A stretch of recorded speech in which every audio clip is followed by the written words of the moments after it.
Di depan hidangan lebaran yang disiapkan dengan susah payah oleh istrinya, sang suami sekali lagi melontarkan omelan, sudah setua ini memasak satu masakan saja tidak bisa becus. Di mana aku harus menaruh muka? Kata-kata itu membuat semua orang menahan napas.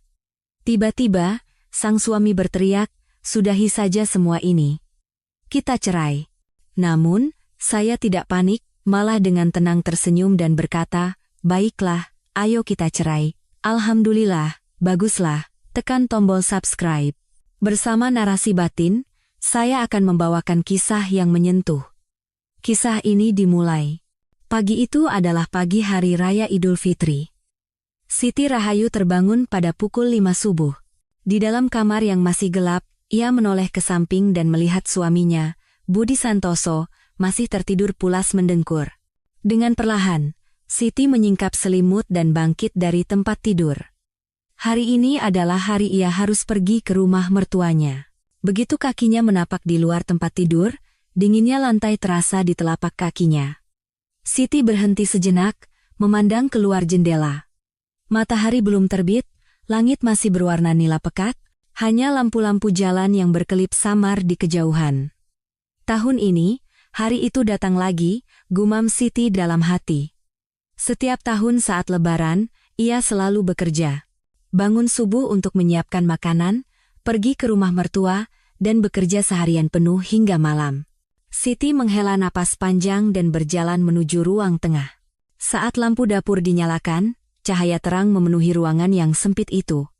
Siti membuka pintu kulkas.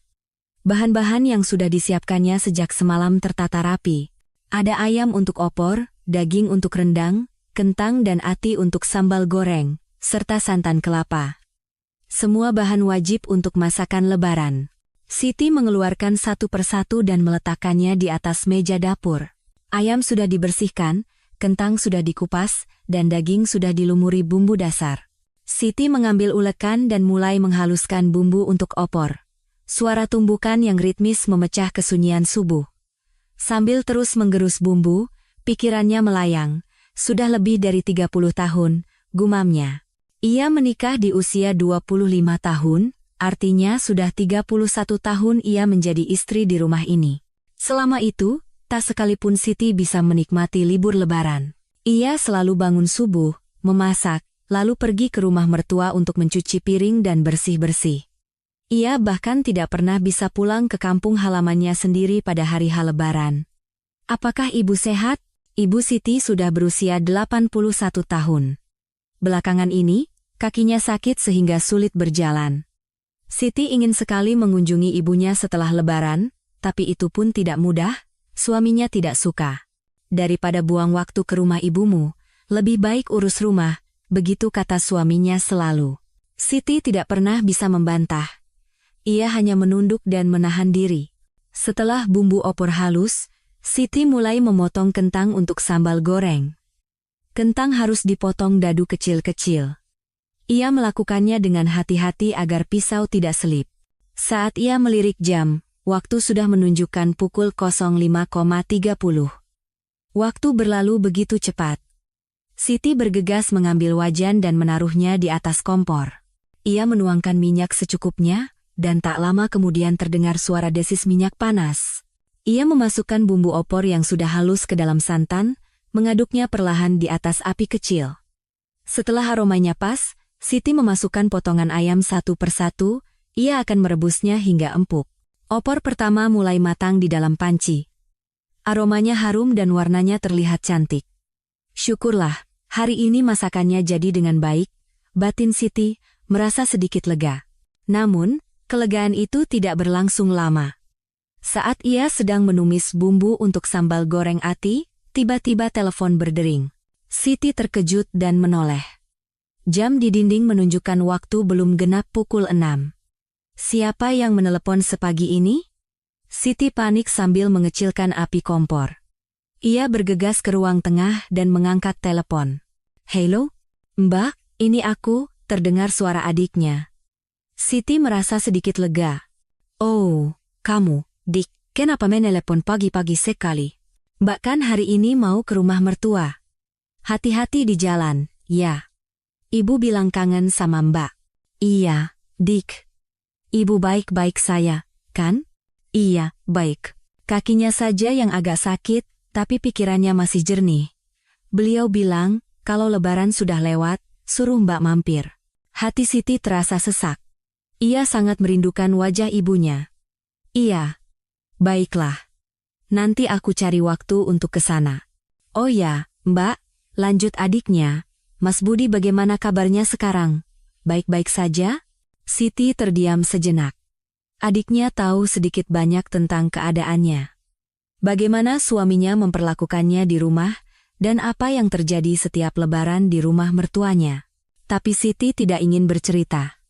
Iya. Dia baik-baik saja. Jangan khawatir. Mbak, jangan terlalu banyak memendam. Kalau ada apa-apa, cerita ya. Iya, terima kasih, Dik. Tapi ini aku lagi masak, nanti aku telepon lagi, ya. Oh, baiklah, hati-hati di jalan, Mbak. Setelah menutup telepon, Siti bergegas kembali ke dapur.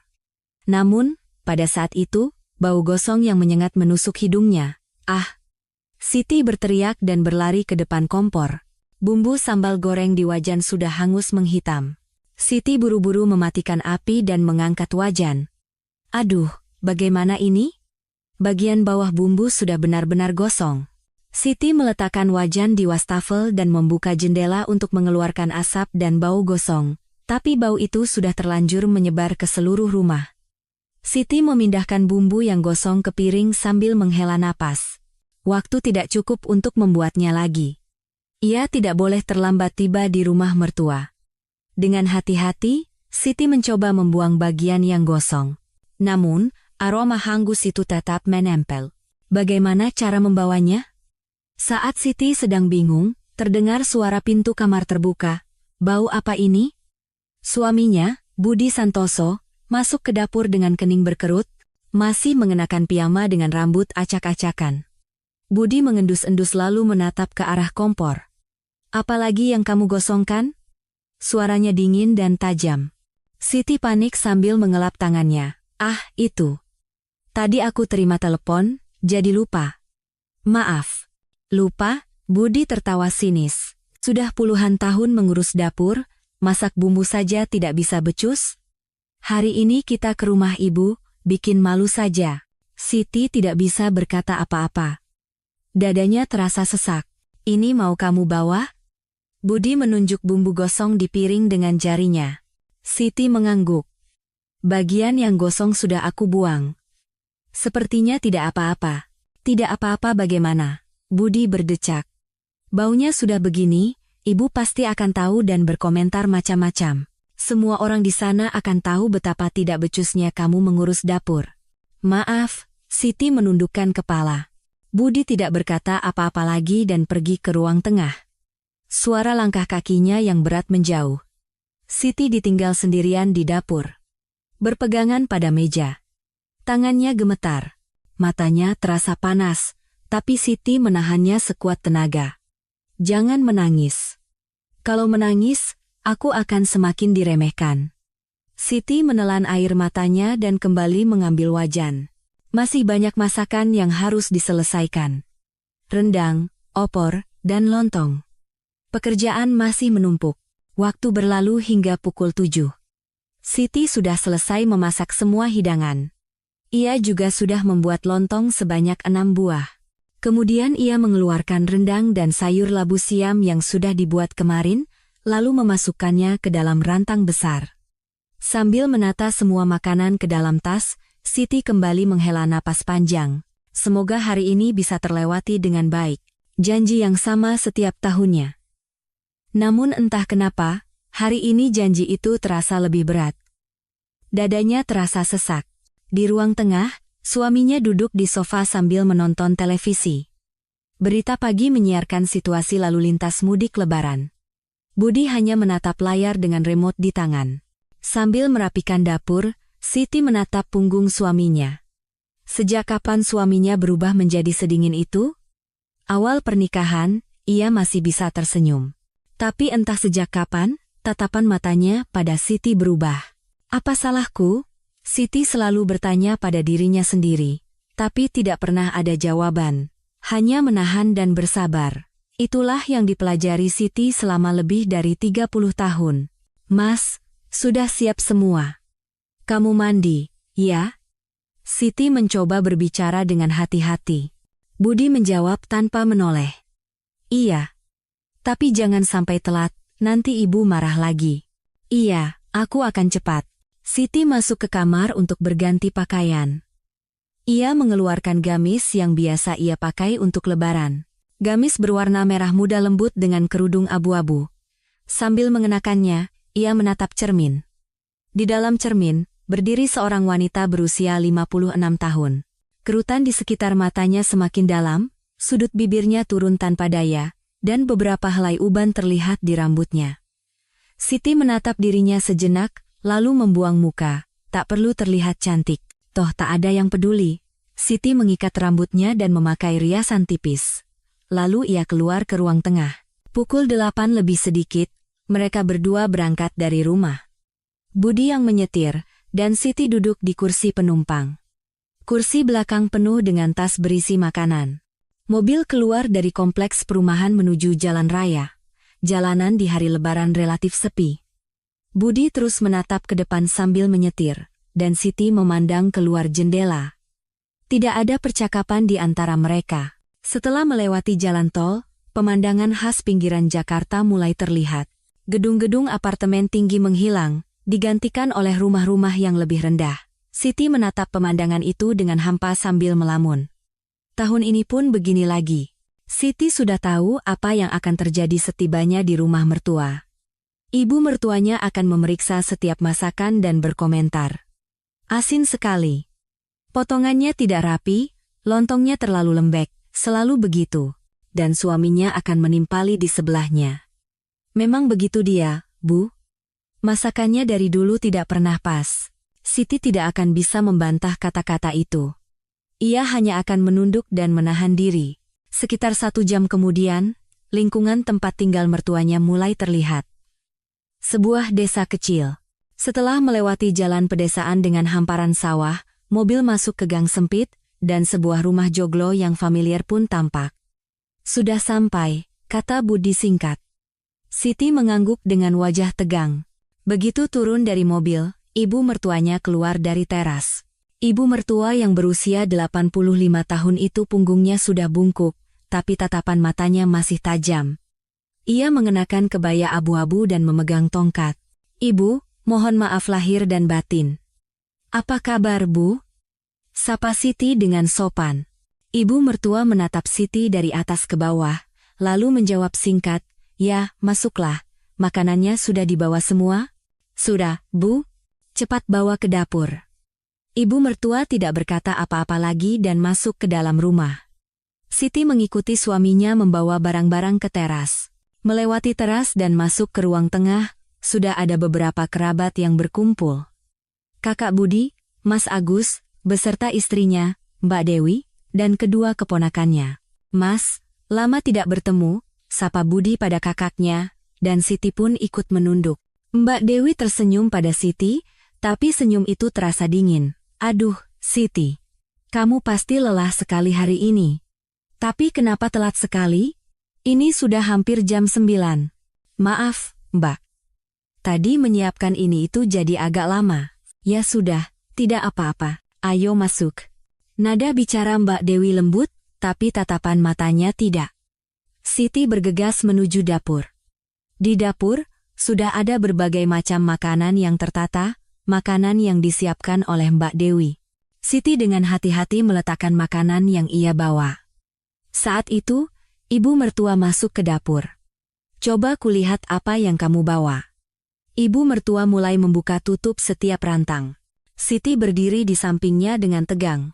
Sambal gorengnya sedikit gosong. Ya, kata ibu mertua sambil melihat sambal goreng ati. Maaf, Bu. Tadi sambil menerima telepon, jadi lupa. Menerima telepon? Ibu mertua mengerutkan kening. Sudah puluhan tahun mengurus dapur, hal seperti itu saja tidak bisa diatasi. Jadi menantu itu harus lebih teliti. Maaf, Bu. Siti menunduk lebih dalam. Dadanya terasa berat. Ibu mertua tidak berkata apa-apa lagi dan meninggalkan dapur. Siti ditinggal sendirian dan mulai mengenakan celemek. Siti sudah tahu bagaimana hari ini akan berjalan. Hanya menahan dan bersabar. Itulah yang telah ia lakukan selama lebih dari 30 tahun. Persiapan makan siang sedang berlangsung. Di dapur, tangan Siti bergerak tanpa henti. Di dalam panci, opor ayam mendidih, dan di atas talenan, ia sedang mengiris bawang untuk taburan. Mbak Dewi di sebelahnya sedang mencampur bumbu urap, tapi tidak ada percakapan di antara mereka. "Siti, coba cicipi ini," kata Mbak Dewi sambil menyodorkan mangkuk urap ke arah Siti. Siti mengambil sedikit dengan sendok dan mencicipinya. Sudah pas, Mbak. Baguslah. Tapi sepertinya sayur labu yang kamu bawa tadi agak terlalu asin. Perkataan Mbak Dewi membuat Siti kehilangan kata-kata. Pagi tadi ibu mertua juga mengatakan hal yang sama. Lain kali saya akan lebih hati-hati, Mbak. Ya sudahlah, selera orang kan beda-beda. Mbak Dewi berkata sambil tersenyum, tapi senyum itu tidak hangat. Siti menunduk dan kembali mengiris bawang. Dari ruang tengah, terdengar suara para pria. Budi dan kakaknya, Mas Agus, sedang mengobrol. Sesekali terdengar suara tawa. Tapi Siti tidak punya waktu untuk melihat ke arah sana.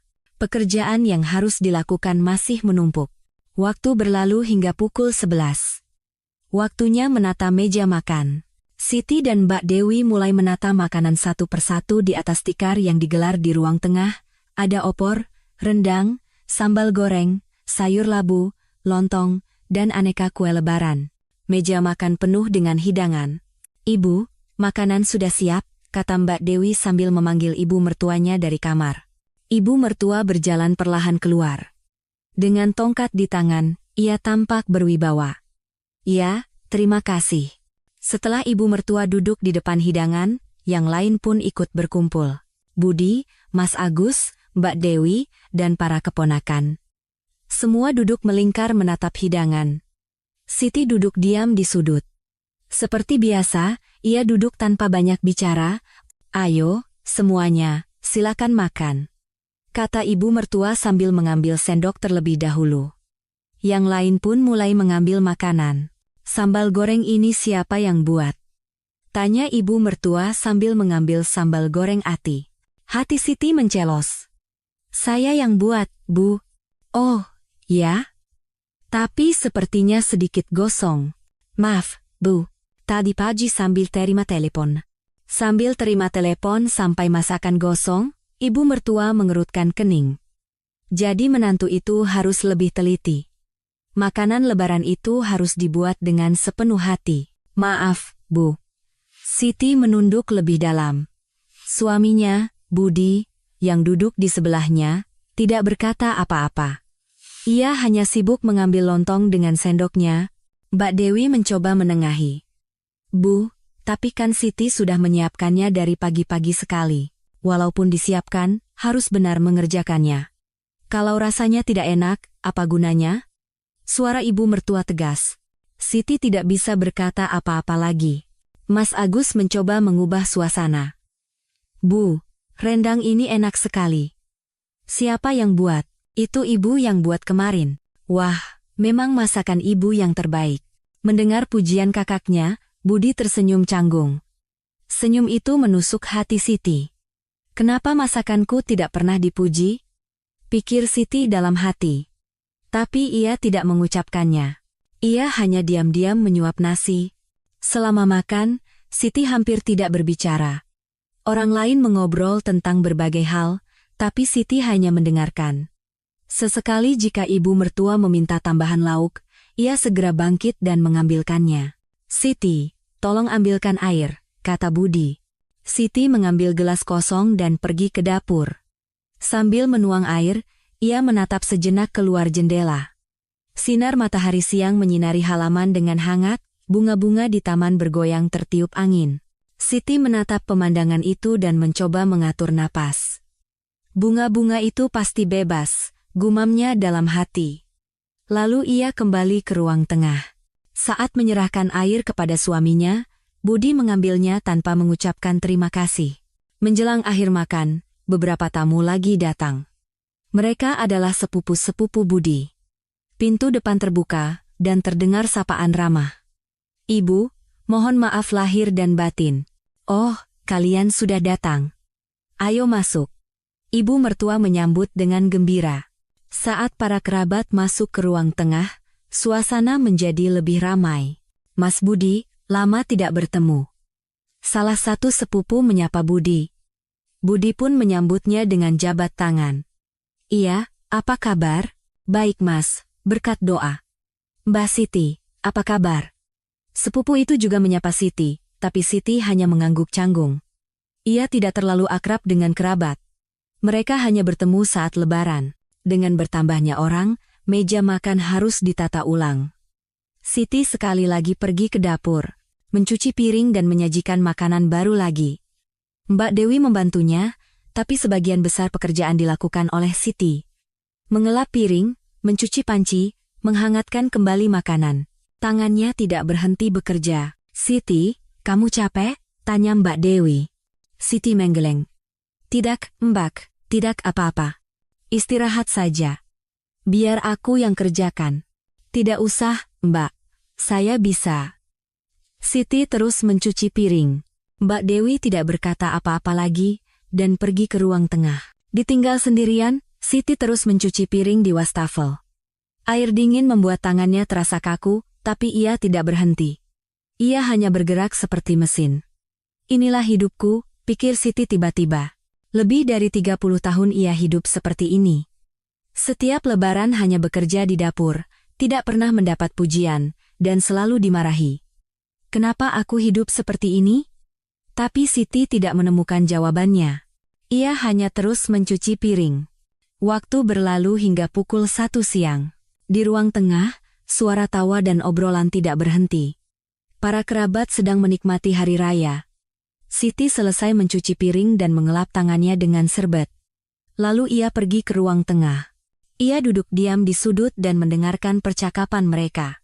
"Sekarang ekonomi lagi sulit, ya," kata seorang kerabat. "Benar. Kami juga begitu. Kondisi perusahaan sedang tidak baik, jadi khawatir," timpal Budi. "Tapi kan Mas Budi tidak masalah. Sudah jadi manajer." "Manajer apanya?" "Sebentar lagi juga pensiun," kata Budi sambil menghela napas. Siti menatapnya dan merasa sesak. Dia juga sedang kesulitan. Tapi itu tidak membuatnya bersikap baik pada Siti. Malah, di rumah, ia lebih sering marah. Percakapan berlanjut saat ibu mertua angkat bicara. Budi ini juga sudah semakin tua, jadi khawatir. Kesehatannya juga tidak baik. "Ibu, jangan khawatir.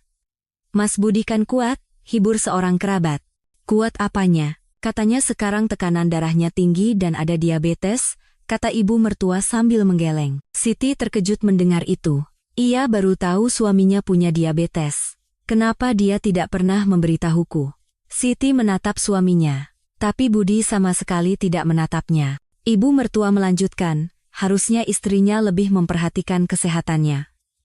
Masakannya juga terlalu asin, makanya tekanan darahnya naik. Siti tidak percaya dengan apa yang didengarnya. Ia tidak pernah memasak dengan rasa asin. Malah, ia selalu berusaha memasak dengan rasa yang ringan. "Siti, kamu mau bilang sesuatu?" Ibu mertua menatapnya tajam. Siti terdiam. "Tidak, Bu. Kalau begitu, lain kali hati-hati.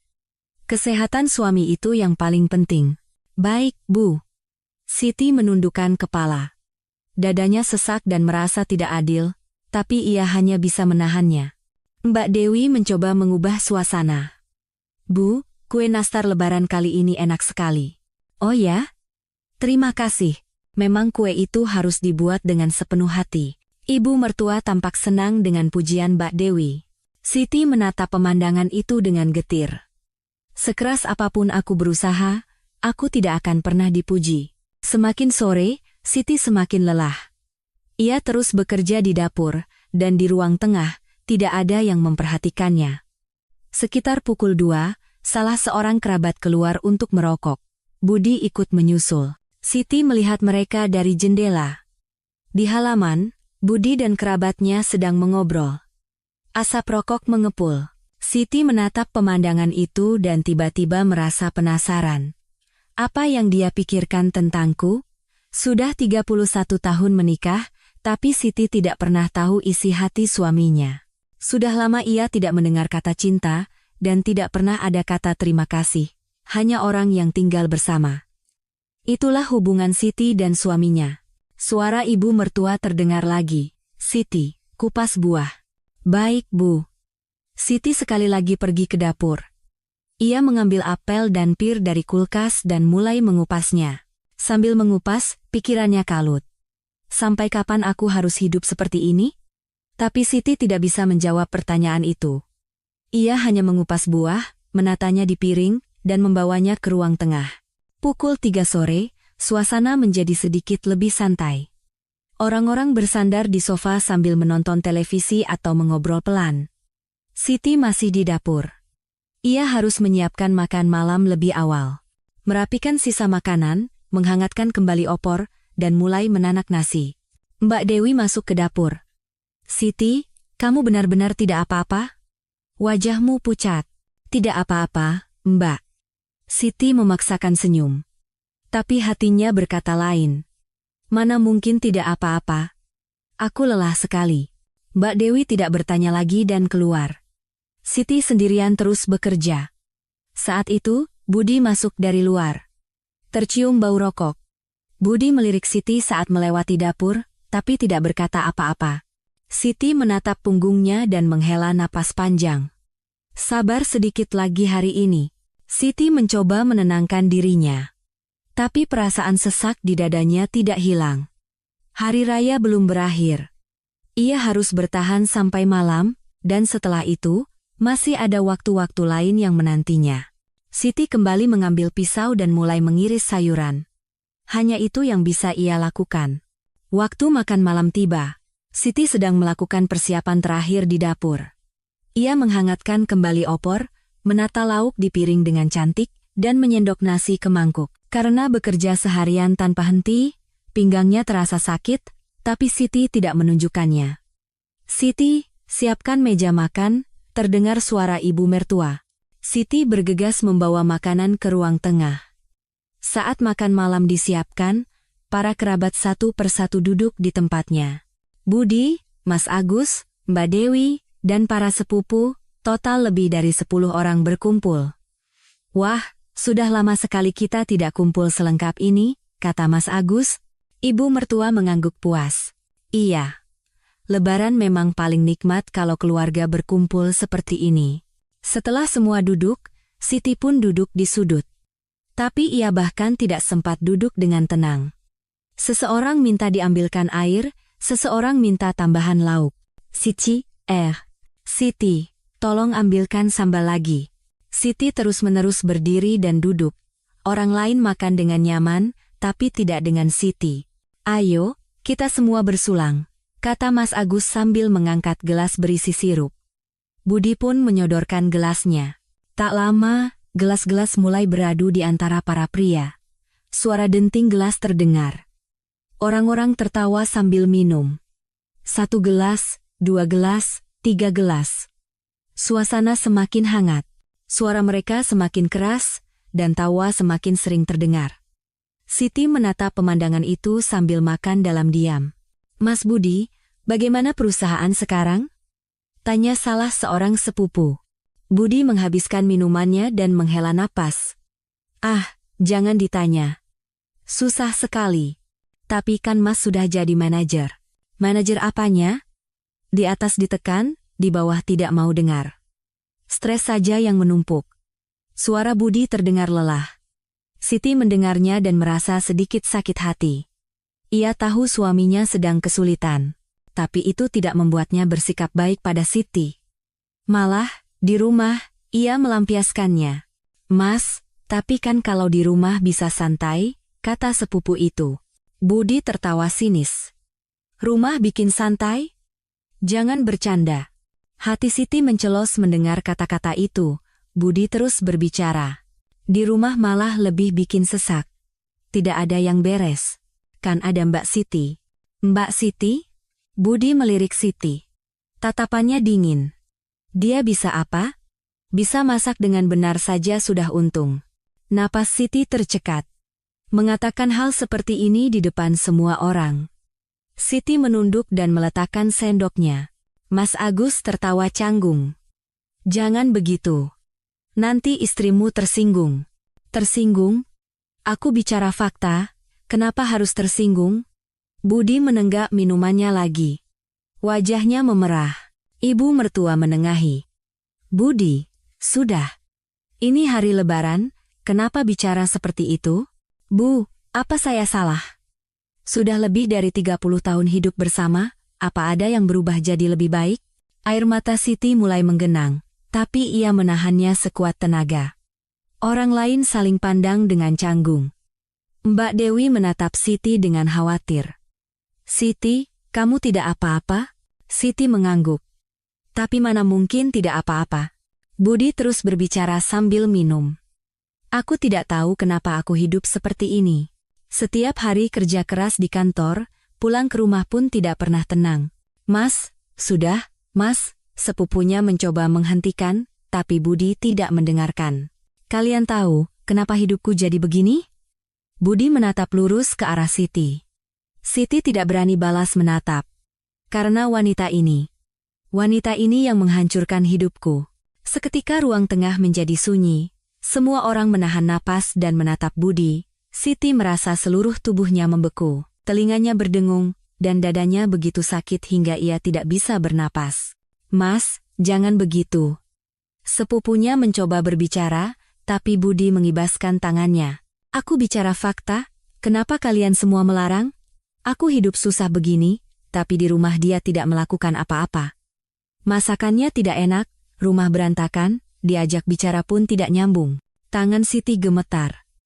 Genggamannya pada sendok melemah. Mas Agus berkata dengan suara serius, Budi, sadar. Apa yang kamu bicarakan? Mas tidak tahu. Istri Mas kan baik-baik saja. Rumah kami berbeda. Budi menenggak minumannya lagi. Wajahnya semakin merah. Ibu mertua berkata dengan cemas, Budi, berhenti minum. Kamu mabuk. Bu, saya tidak mabuk. Saya sadar sepenuhnya. Budi berdiri dengan sempoyongan. Lalu ia menatap Siti. Kamu tidak merasa bersalah padaku? Siti tidak bisa mengangkat kepala. Air mata mengalir di pipinya. Kenapa tidak menjawab? Kamu tidak merasa bersalah? Mas, tolong, kata Siti dengan suara bergetar, tapi Budi tidak mendengarkan. Tolong? Tolong apa? Minta aku sabar? Aku sudah sabar lebih dari 30 tahun. Suara Budi menggema di ruang tengah. Para kerabat menatap dengan kaget. Mas Agus berdiri dan memegang bahu Budi. Hei, sudah cukup. Jangan begini. Lepaskan, Mas. Hari ini aku mau bicara semuanya. Budi menepis tangan kakaknya. Lalu ia menatap Siti lagi. Apa yang sudah kamu berikan di rumah ini? Membesarkan anak-anak, semua ibu juga melakukannya. Memasak. Masakan tidak enak begitu apa bisa disebut memasak? Siti tidak tahan lagi. Air matanya tidak berhenti mengalir. Saya sudah berusaha keras. Keras? Itu yang kamu sebut keras? Budi tertawa sinis. Gara-gara kamu, aku malu sekali. Di depan teman-teman, di depan rekan kerja, aku tidak pernah bisa membanggakan istriku. Siti hanya menangis dalam diam. Dadanya serasa mau meledak. Ibu mertua berkata dengan tegas, Budi, hentikan sekarang juga. Ini hari Lebaran, apa-apaan ini? Tapi Budi tidak berhenti. Bu, saya juga sudah sampai batasnya. Saya tidak tahan lagi. Apa maksudmu? Saya tidak mau hidup lagi dengan wanita ini. Mendengar itu, semua orang membeku. Siti pun mengangkat kepala dan menatap suaminya.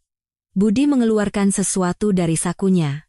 Beberapa lembar kertas yang terlipat, ini surat cerai. Ruang tengah hening.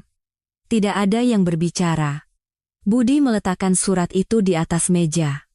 Kita akhiri hari ini. Ayo kita cerai. Siti tidak percaya. Di hari Lebaran, di depan seluruh keluarga, suaminya mengumumkan perceraian. Mas Agus buru-buru berkata, Hei, sadar, apa yang kamu lakukan? Mas, Saya serius, saya tidak tahan lagi. Ibu mertua berkata dengan suara bergetar, Budi, di hari Lebaran bicara seperti ini, di mana mukamu? Kamu sudah tidak waras.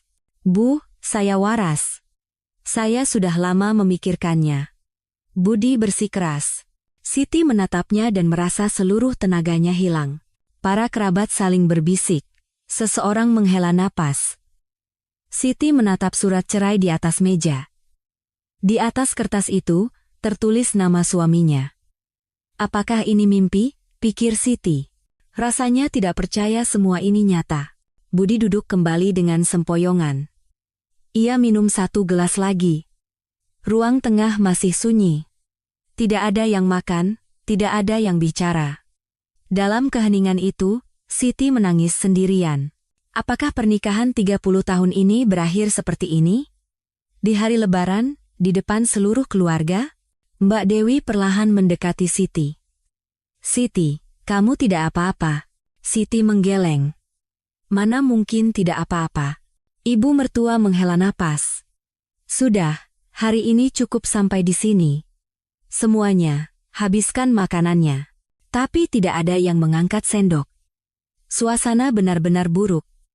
Budi bersandar di sofa dan memejamkan mata. Entah ia mabuk atau lelah.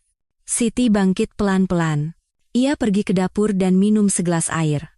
Sambil memegang gelas dengan tangan gemetar, air matanya kembali mengalir. Apa salahku? Siti terus bertanya pada dirinya sendiri. Tapi tidak ada jawaban. Melalui jendela dapur, terlihat langit mulai gelap. Malam tiba. Siti menatap langit dan menghela napas panjang. Apa yang akan terjadi sekarang?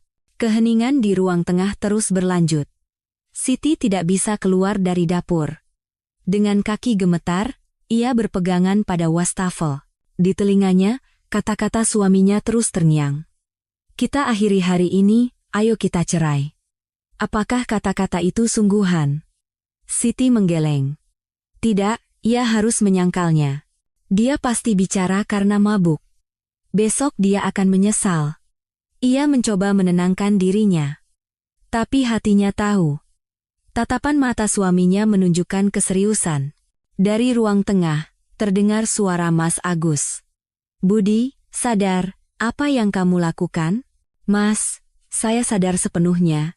Suara Budi masih terdengar tegas. Siti mengintip ruang tengah dari celah pintu. Suaminya duduk di sofa, menatap surat cerai. Ia mengetuk-netuk kertas itu dengan jarinya. Ibu mertua berkata dengan suara bergetar, Budi, bicara seperti ini di hari Lebaran, kamu sudah gila, cepat singkirkan kertas itu. Bu, saya sudah lama memikirkannya. Sepertinya ini jawabannya. Jawaban apa? Pasangan yang sudah hidup bersama 30 tahun berpisah di hari Lebaran, apa itu masuk akal? Suara ibu mertua bercampur amarah. Tapi itu bukan karena khawatir pada menantunya, itu karena ia tidak ingin kehilangan muka. Budi tidak menjawab. Ia hanya mengangkat gelasnya dan minum. Seorang kerabat dengan hati-hati angkat bicara, Mas, pertengkaran suami istri itu biasa, besok juga baikan lagi. Ini bukan pertengkaran. Budi mengangkat kepala menatap kerabat itu. Saya serius, saya tidak tahan lagi. Tapi apa tidak memikirkan anak-anak? Pikirkan Dian dan Tio. Anak-anak? Budi tertawa sinis. Anak-anak sudah besar. Sekarang saatnya saya memikirkan hidup saya sendiri. Mendengar itu, hati Siti hancur. Bagi suaminya, ia sudah tidak berguna lagi. Mbak Dewi berkata pelan, Mas, tapi harusnya pikirkan juga perasaan Siti. Sudah 30 tahun bersama. Mbak Dewi tidak tahu, Budi menatap kakak iparnya. Selama 30 tahun saya hidup dengan sangat frustrasi. Rutinitas yang sama setiap hari, tidak ada perubahan. Saya sudah lelah, tapi tidak seharusnya diumumkan seperti ini. Diumumkan? Budi minum lagi. Harus begini supaya wanita ini bisa menerima dengan tegas. Kalau dibicarakan baik-baik, pasti akan berlarut-larut. Mendengar itu, Siti merasa seluruh tubuhnya mendingin. Suaminya sudah merencanakannya dari awal. Mengumumkan perceraian di hari Lebaran saat semua kerabat berkumpul. Supaya aku tidak bisa lari, gumam Siti dalam hati. Niat suaminya kini terlihat jelas. Ibu mertua berkata dengan marah, "Budi, kamu sadar apa yang kamu lakukan? Ini akan jadi bahan omongan satu kampung." "Omongan? Apa itu penting?" "Penting. Di mana muka keluarga kita? Mengumumkan cerai di hari Lebaran. Bicara yang masuk akal." Ibu mertua memukul lantai dengan tongkatnya. "Muka apanya yang penting? Hidup saya lebih penting." Budi menatap ibunya. Ibu mertua menghela napas panjang dan membuang muka. Mas Agus berkata lagi, "Budi, jangan begini. Nanti kalau sudah sadar, kamu akan menyesal." "Saya tidak akan menyesal. Saya tidak mabuk." "Lalu kenapa begini? Apa salah istrimu?" Mendengar pertanyaan kakaknya, Budi terdiam sejenak. Lalu ia perlahan membuka mulut. "Dia tidak melakukan apa-apa. Itulah masalahnya." "Apa maksudmu?" "Selama 30 tahun dia tidak melakukan apa-apa. Hanya hidup begitu saja. Tidak ada kemajuan, tidak ada perubahan. Saya bosan dengan itu." Air mata Siti kembali mengalir. "Ia tidak melakukan apa-apa? Selama 30 tahun mengurus rumah, membesarkan anak-anak, merawat mertua, semua itu dianggap tidak ada artinya?" Seorang sepupu bertanya hati-hati. "Mas, apa jangan-jangan ada alasan lain?" Mendengar itu, ruang tengah kembali hening. Semua menatap Budi. Budi berkedip sejenak, lalu meletakkan gelasnya. "Apa maksudmu?" "Bukan apa-apa, hanya saja saya dengar gosip Mas bertemu dengan orang lain belakangan ini." Siti tidak percaya dengan apa yang didengarnya. "Orang lain? Suaminya bertemu dengan wanita lain?" Budi buru-buru menyangkal. "Omong kosong. Siapa yang bilang begitu? Beberapa hari yang lalu saya lihat Mas sedang jalan dengan seorang wanita." Perkataan sepupu itu membuat ruang tengah riuh. Para kerabat mulai berbisik. "Benarkah?" "Astaga, jadi karena itu?" Ibu mertua bertanya dengan suara keras. "Budi, apa itu benar?" "Tidak, Bu. Itu salah paham." Budi tampak panik, tapi sepupu itu tidak mundur. "Bukan salah paham. Saya lihat dengan jelas. Kalian bahkan bergandengan tangan." "Itu..." Budi tidak bisa melanjutkan kata-katanya. Siti, yang melihat dari celah pintu dapur, merasa seluruh tubuhnya gemetar. Jadi karena ini, semuanya mulai masuk akal. Kenapa suaminya bersikap begitu dingin? Kenapa sering pulang telat? Kenapa mengumumkan cerai di hari Lebaran? Ada wanita lain. Mas Agus berkata dengan marah, "Hei, kau. Benarkah itu?" "Mas, itu tidak." "Tidak apa? Jadi karena ini kau melakukan hal ini pada istrimu?" Mas Agus sangat marah. Kerabat lain pun menatap Budi dengan tatapan mencela. Ibu mertua terdiam sambil memegang tongkatnya. Wajahnya pucat pasi. "Kamu benar-benar melakukannya?" "Ibu." "Jawab." "Ada wanita lain?" Budi menunduk. Keheningan itu adalah jawabannya. Ibu mertua menghela napas dalam-dalam. Ya ampun. Memalukan sekali. Ruang tengah kembali sunyi. Tapi keheningan kali ini berbeda. Penuh dengan celaan dan kekecewaan. Siti terduduk di lantai dapur. Kakinya lemas. Air matanya tidak berhenti mengalir. 30 tahun berakhir seperti ini, gumam Siti dalam hati. Pernikahan yang ia abdikan seumur hidup, keluarga yang ia bangun, hancur begitu saja di depan matanya. Mbak Dewi masuk ke dapur. Melihat Siti, ia duduk diam di sebelahnya. "Siti, kamu tidak apa-apa?" Siti menggeleng. "Tidak, Mbak. Maaf, aku tidak tahu." "Tidak apa-apa, Mbak." "Saya juga tidak tahu." Mereka berdua duduk dalam diam beberapa saat. Dari ruang tengah, perdebatan masih berlanjut. "Mas, bagaimana bisa begini? Saya benar-benar kecewa." "Kasihan sekali Mbak Siti." Terdengar suara para kerabat. Siti memejamkan mata mendengarnya. 30 tahun terakhir melintas seperti film. Hari pernikahan, hari melahirkan anak pertama, hari merawat ibu mertua. Semua kenangan muncul kembali. "Apa salahku?" Siti terus bertanya. Tapi tidak ada jawaban.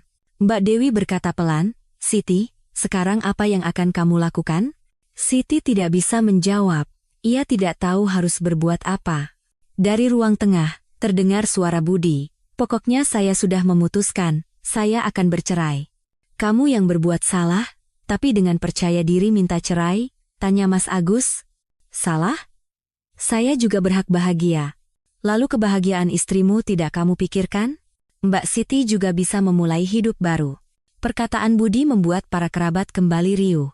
Benar-benar tidak masuk akal. Dia yang selingkuh. Ibu mertua kembali angkat bicara. Budi, dengarkan ibu. Ini tidak benar. Melakukan hal ini di hari Lebaran. Maaf, Bu. Tapi keputusan saya tidak akan berubah. Ibu mertua menatap ke arah dapur. Siti berdiri bersama Mbak Dewi. Perlahan, dengan kaki gemetar, Siti berjalan ke ruang tengah. Semua mata tertuju padanya. Budi menatap Siti. Mata mereka bertemu. Kamu sudah dengar, kan? Siti mengangguk. Saya serius, saya mau cerai. Siti menatap suaminya, pria berusia 61 tahun. 30 tahun hidup bersama, tapi sekarang terasa seperti orang asing. Kenapa? Kenapa hari ini? Tanya Siti dengan suara bergetar. Hari ini? Budi berpikir sejenak, lalu menjawab. Karena ini Lebaran. Saat semua keluarga berkumpul. Supaya kamu tidak bisa lari. Mendengar itu, air mata Siti kembali tumpah. Suaminya benar-benar sudah merencanakannya. Memilih hari ini untuk menjebaknya. Saya. Selama 30 tahun sudah berusaha keras. Saya tahu, tapi hanya itu. Hanya berusaha keras. Kata-kata Budi dingin dan kejam. Siti tidak bisa berkata apa-apa lagi. Ibu mertua menghela napas. Apa-apaan ini? Lebaran jadi hancur berantakan. Para kerabat saling pandang, tidak tahu harus berbuat apa. Siti berdiri di sana, menatap suaminya. 30 tahun waktu berakhir seperti ini. Di hari Lebaran, di depan seluruh keluarga.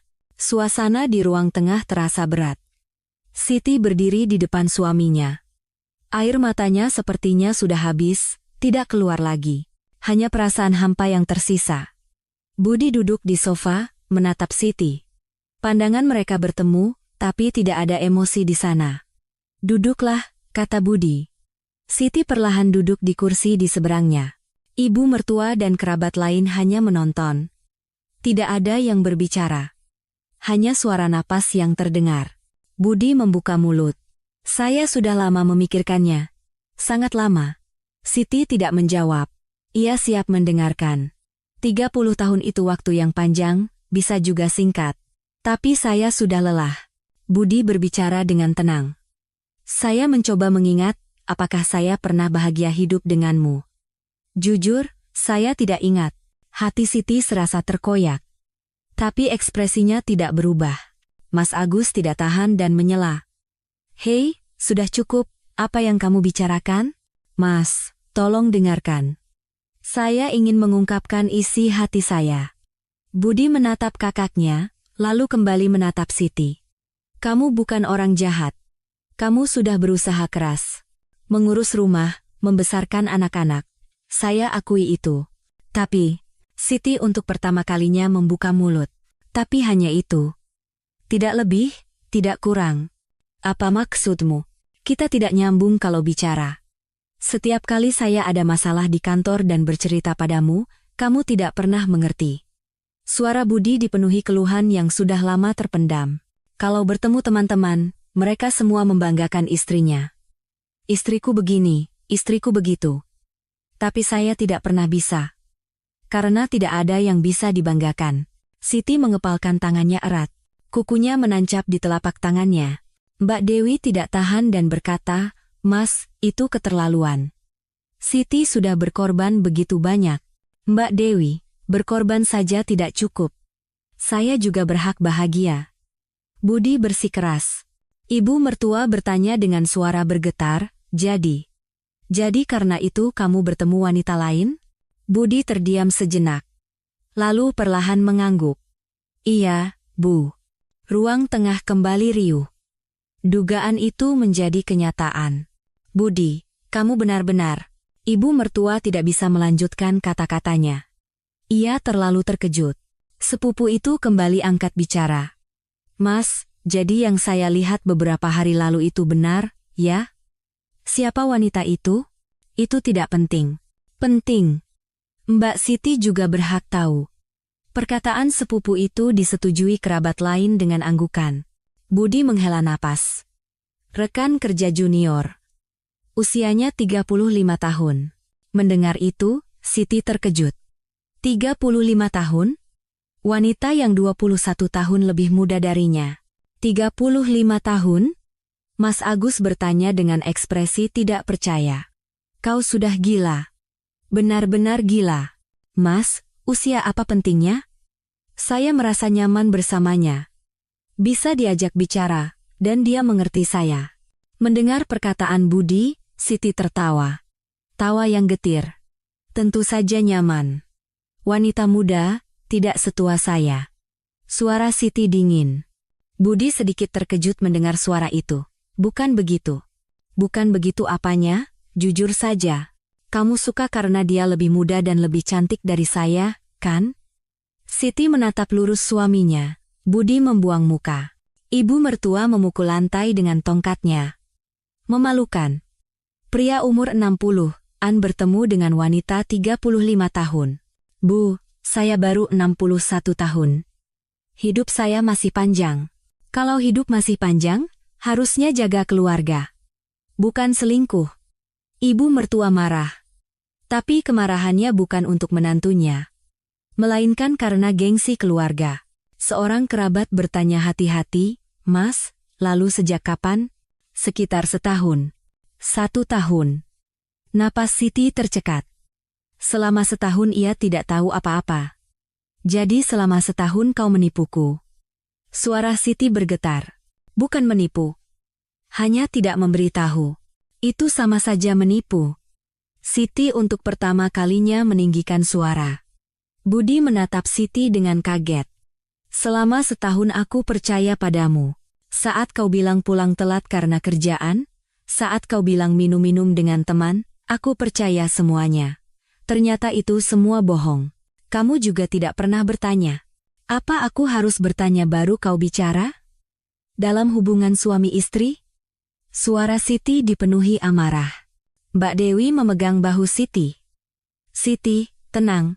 Bagaimana bisa tenang? Orang yang hidup bersamaku selama 30 tahun bertemu wanita lain selama setahun. Siti menoleh pada kakak iparnya. Matanya penuh air mata. Budi berkata dengan dingin, makanya kita cerai saja, tidak perlu saling menyakiti lagi. Saling menyakiti? Bukankah hanya aku yang tersakiti? Kau juga pasti menderita. Hidup denganku. Perkataan Budi membuat Siti kehilangan kata-kata. Mas Agus kembali menyela. Hei, kau benar-benar sadar. Tahu apa yang kau bicarakan? Mas, saya tahu. Makanya saya membuat pertemuan ini hari ini. Pertemuan ini?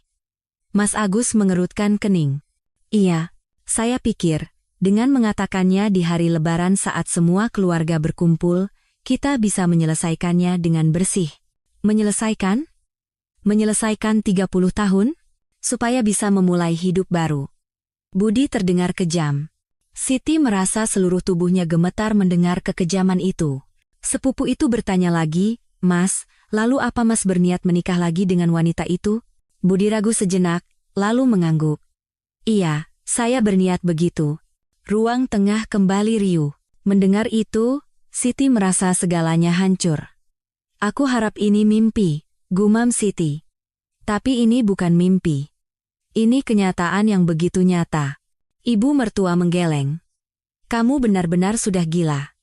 Menikah lagi di usia 60-an. Bu, sekarang ini hal yang biasa. Biasa apanya? Di keluarga kita ini yang pertama. Ibu mertua terlalu marah hingga tidak bisa bicara lagi. Mbak Dewi memberinya air minum.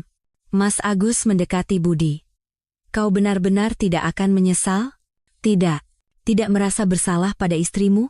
Merasa bersalah. Tapi hidup saya juga penting.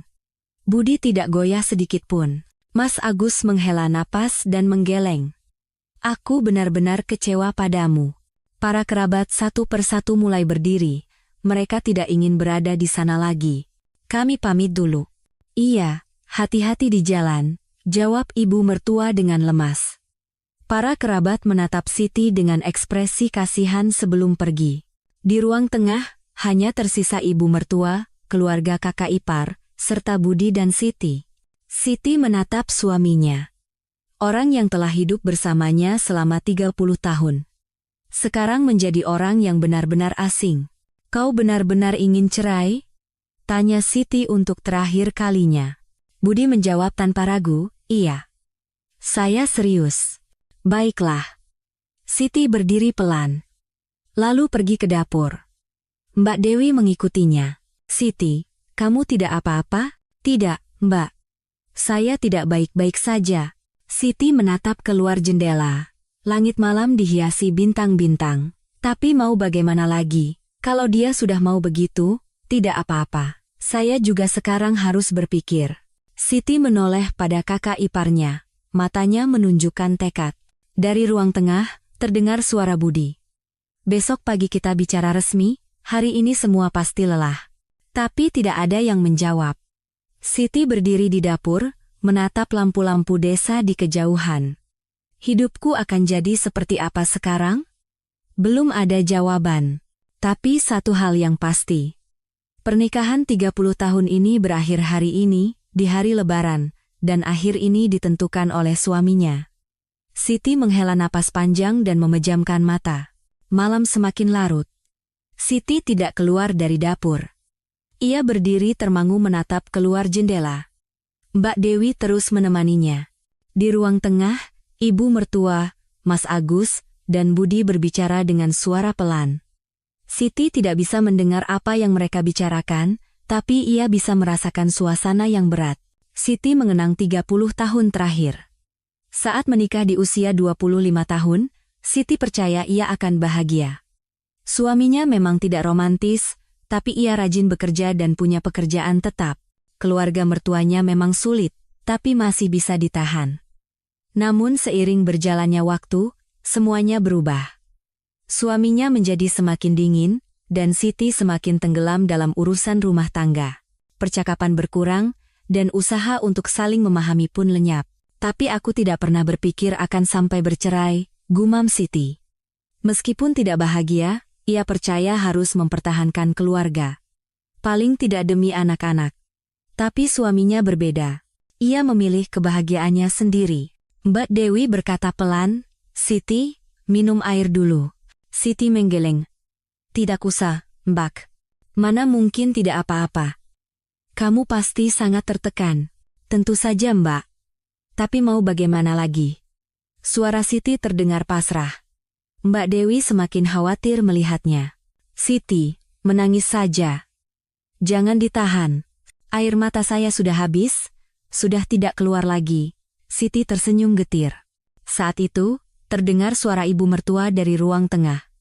Siti, ke sini. Siti perlahan berjalan ke ruang tengah, Mbak Dewi mengikutinya. Di ruang tengah, ibu mertua duduk di sofa, dengan Mas Agus dan Budi di kedua sisinya. Suasananya berat. Duduk, kata ibu mertua. Siti duduk diam di seberangnya. Ibu mertua menatap Siti tanpa kata sejenak, lalu menghela napas panjang. Siti, maafkan ibu. Mendengar itu, Siti mengangkat kepala. Ibu mertua minta maaf, ibu salah pada menantu ibu. Ibu sudah membuatmu sangat menderita. Suara ibu mertua dipenuhi penyesalan. Tidak, Bu, tidak apa-apa. Tidak apa-apa bagaimana? Ibu tahu semua. Betapa menderitanya kamu setiap lebaran. Siti tidak berkata apa-apa. Ibu mertua melanjutkan. Tapi ibu tidak menyangka Budi akan seperti ini. Benar-benar tidak menyangka. Bu, sudah, sela Budi, tapi ibu mertua mengibaskan tangannya. Diam kau. Kamu sadar apa yang sudah kamu lakukan? Saya sadar. Sadar tapi tetap melakukannya? Mencampakkan istri yang sudah menemanimu 30 tahun demi wanita muda? Bu, saya juga berhak. Hak? Hak apa yang kamu punya? Ibu mertua meninggikan suaranya. Budi terdiam. Siti, Ibu mertua kembali menatap Siti. Kamu mau bagaimana? Siti berpikir sejenak. Apa yang ia inginkan? Sejujurnya ia tidak tahu. Saya tidak tahu. Bu, kalau kamu tidak mau cerai, ibu bisa menghentikannya. Ibu akan suruh Budi segera putuskan wanita itu. Mendengar perkataan ibunya, Budi protes. Bu, itu tidak bisa. Apa yang tidak bisa? Kamu yang salah. Ruang tengah kembali riuh. Mas Agus ikut menimpali. Ibu benar. Budi, kau benar-benar salah. Mas Yuka ikut-ikutan. Tentu saja. Istrimu orang yang begitu baik. Mas Agus dan Budi mulai beradu argumen. Ibu mertua memukul lantai dengan tongkatnya. Siti menatap pemandangan itu dan tiba-tiba sadar. Mereka bukan melakukannya untukku. Ibu mertua marah karena gengsi. Mas Agus khawatir adiknya salah jalan. Tidak ada satupun yang benar-benar bertanya tentang perasaan Siti. Siti perlahan berdiri. Bu, ya, saya mau bicara. Suara Siti tenang. Semua orang menatapnya. Kau, apa kau benar-benar mau cerai? Siti menatap lurus suaminya. Budi menjawab tanpa ragu, iya. Saya serius. Dan akan menikah lagi dengan wanita itu? Iya. Baiklah. Siti mengangguk. Ibu mertua berkata kaget, Siti, kenapa kau? Bu, tidak apa-apa. Siti menatap ibu mertuanya. Lalu tersenyum. Baiklah. Ayo kita cerai. Ruang tengah menjadi sunyi. Semua menatap Siti dengan ekspresi tidak percaya. Apa? Budi bertanya lagi. Ayo kita cerai. Sesuai keinginanmu. Siti mengulanginya sekali lagi. Suaranya tidak bergetar. Siti, sadar. Apa yang kau katakan? Kata ibu mertua dengan panik. Saya sadar, Bu. Saya juga sudah lama berpikir. Selama 30 tahun. Siti menatap suaminya. Aku tahu kau tidak mencintaiku. Tapi aku hanya menahannya. Demi anak-anak, demi gengsi. Tapi sekarang anak-anak sudah besar. Dan gengsi kita juga sudah hancur, kan? Mengumumkan cerai di hari Lebaran di depan semua kerabat. Siti tersenyum. Senyum itu sedih, tapi juga terlihat lega. Alhamdulillah, baguslah, kata Siti.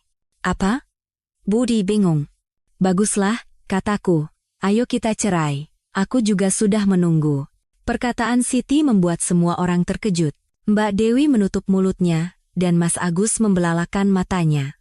Ibu mertua bertanya dengan suara bergetar. Siti, apa yang kau katakan? Bu, saya sudah menahan diri selama 30 tahun. Diremehkan oleh putra ibu, dimarahi oleh ibu, saya tahan semuanya. Siti untuk pertama kalinya mengungkapkan isi hatinya. Tapi sekarang saya sudah lelah. Saya tidak tahan lagi. Siti, putra ibu bertemu wanita lain pun sebenarnya saya sudah menduganya. Sering pulang telat, akhir pekan juga pergi. Saya tahu semua. Siti menatap suaminya. Tapi saya tidak mau memastikannya. Karena kalau sudah pasti, semuanya akan berakhir. Jadi saya pura-pura tidak tahu. Budi tidak bisa berkata apa-apa. Tapi karena kau yang lebih dulu minta cerai, aku sangat berterima kasih. Siti tersenyum cerah. Sekarang aku juga bisa hidup bebas. Ruang tengah diliputi keheningan. Reaksi yang sama sekali tidak terduga. Mas Agus bertanya hati-hati, Siti, kau serius? Siti mengangguk. Selama 30 tahun aku hidup menahan napas, sekarang aku ingin bernapas lega. Ibu mertua berkata panik, Siti, tenang. Kau bicara begitu karena marah, kan? Tidak, Bu. Saya tidak marah. Saya hanya merasa lega. Siti benar-benar terlihat lega. Budi tampak bingung. Ia mengira istrinya akan hancur, menangis, dan memohon. Tapi yang terjadi justru sebaliknya. Kau benar-benar tidak apa-apa? Tentu saja, kau mendapatkan apa yang kau mau, dan aku mendapatkan kebebasan. Bukankah ini bagus untuk kita berdua? Kata Siti dengan tenang. Mbak Dewi bertanya cemas, Siti, kalau cerai kau harus hidup sendiri, apa tidak apa-apa? Tidak apa-apa, Mbak. Hidup sendiri lebih baik daripada hidup dengan orang ini.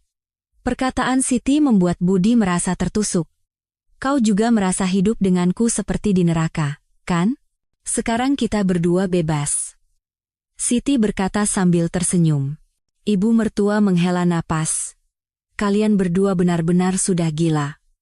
Memutuskan cerai di hari Lebaran. Maaf, Bu, tapi sepertinya saya tidak akan menyesal. Siti serius. Mas Agus menatap Budi. Hei, kau puas sekarang? Mas, Siti sendiri yang bilang begitu. Apa kau punya hak bicara? Budi tidak bisa berkata apa-apa. Situasi tidak berjalan seperti yang ia bayangkan. Siti berdiri dari tempatnya. Besok pagi bawa suratnya. Saya akan tanda tangan. Zunggu? Iya. Lebih cepat lebih baik, kan? Siti pergi ke dapur.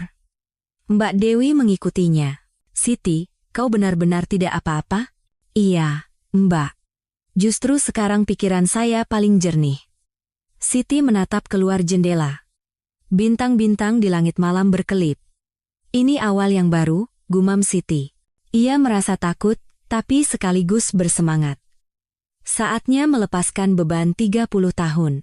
Di ruang tengah, ibu mertua, Mas Agus, dan Budi masih berbicara.